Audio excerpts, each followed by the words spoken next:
जय श्री सीताराम। श्री रामचरितमानस चतुर्थ सोपान किष्किंधा कांड। प्रसंग श्री राम जी से हनुमान जी का मिलना और श्री राम सुग्रीव की मित्रता। जहाँ श्री शिव पार्वती बसते हैं उस काशी को मुक्ति की जन्मभूमि, ज्ञान की खान और पापों का नाश करने वाली जानकर उसका सेवन क्यों न किया जाए।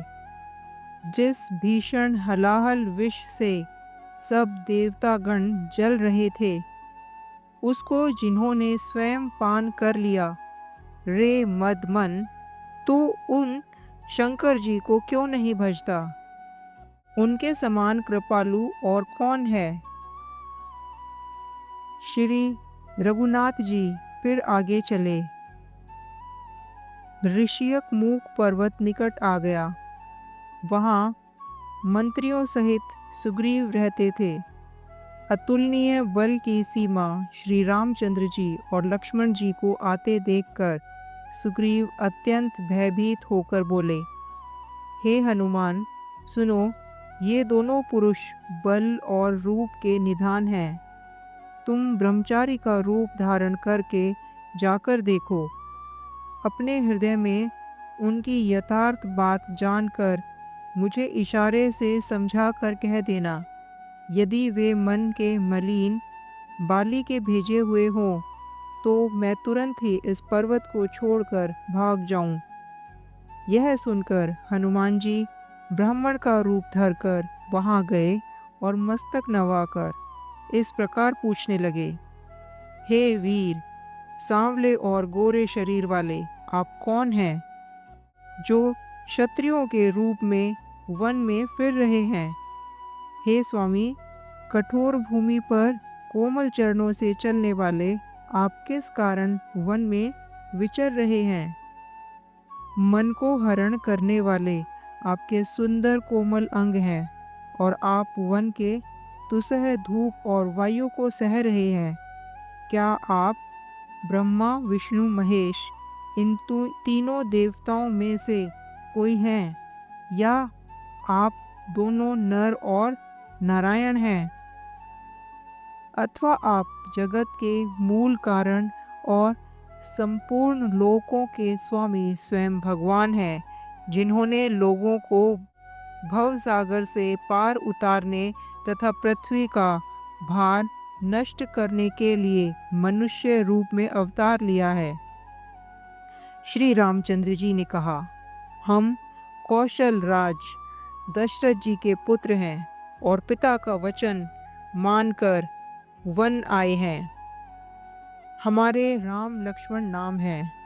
हम दोनों भाई हैं। हमारे साथ सुंदर सुकुमारी स्त्री थी। यहाँ राक्षसों ने मेरी पत्नी जानकी जी को हर लिया है। हे ब्राह्मण, हम उसे ही खोजते फिरते हैं। हमने तो अपना चरित्र कह सुनाया। अब हे ब्राह्मण, अपनी कथा समझा कर कहिए।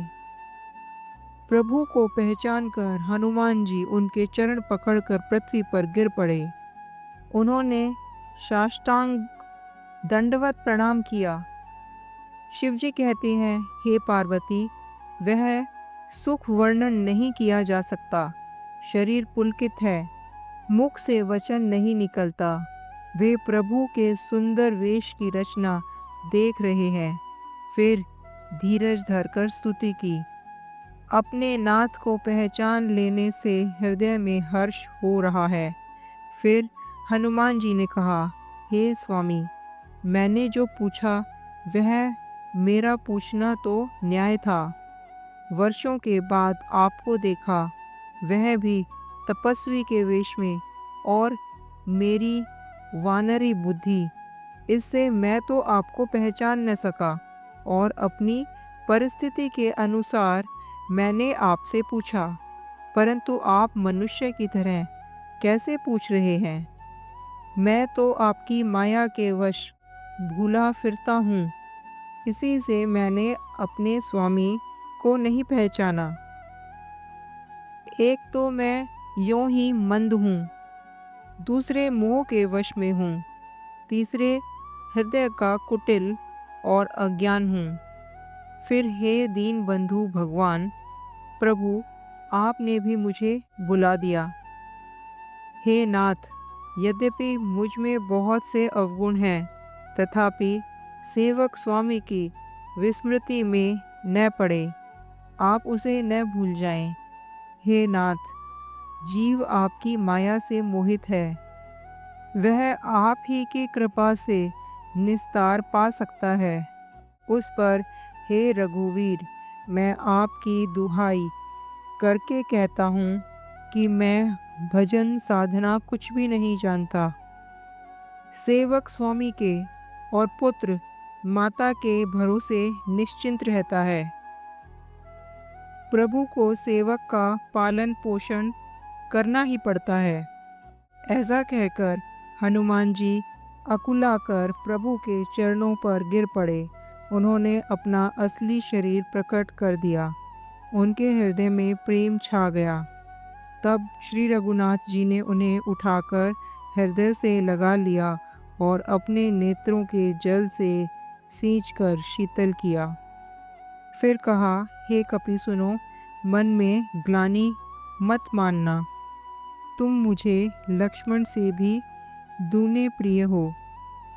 सब कोई मुझे समदर्शी कहते हैं, अर्थात उनके अनुसार मेरे लिए न कोई प्रिय है और न अप्रिय, पर मुझको सेवक प्रिय हैं, क्योंकि मुझे छोड़कर उसको कोई दूसरा सहारा नहीं होता। और हे हनुमान, अनन्य वही है जिसकी ऐसी बुद्धि कभी नहीं टलती कि मैं सेवक हूँ और यह चराचर जड़ चेतन जगत मेरे स्वामी भगवान का स्वरूप है। स्वामी को अनुकूल देखकर पवन कुमार हनुमान जी के हृदय में हर्ष छा गया और उनके सब दुख जाते रहे। उन्होंने कहा, हे नाथ, इस पर्वत पर वानर राज सुग्रीव रहता है, वह आपका दास है। हे नाथ, उससे मित्रता कीजिए और उसे दीन जानकर निर्भय कर दीजिए। वह सीता जी की खोज करवावेगा और जहाँ तहाँ करोड़ों वानरों को भेजेगा।